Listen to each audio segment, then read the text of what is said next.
Sastanak predstavnika advokatskih komora sa predsjednikom države bio je zakazan na inicijativu komora koje su želele da otklone nesuglasice o stvarnim razlozima protesta advokata, jer smatraju da do predsjednika do sada nisu dolazile potpune informacije.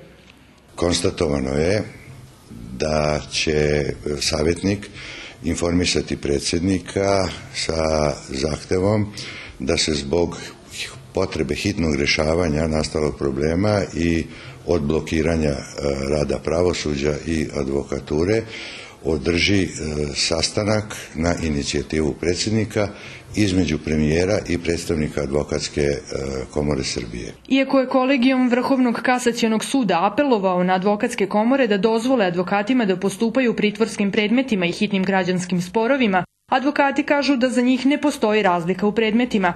Oni poručuju da neće odustati od svojih zahtjeva, među kojima su smanjenje paušalnog poreza i izmene zakona o javnom beležništvu.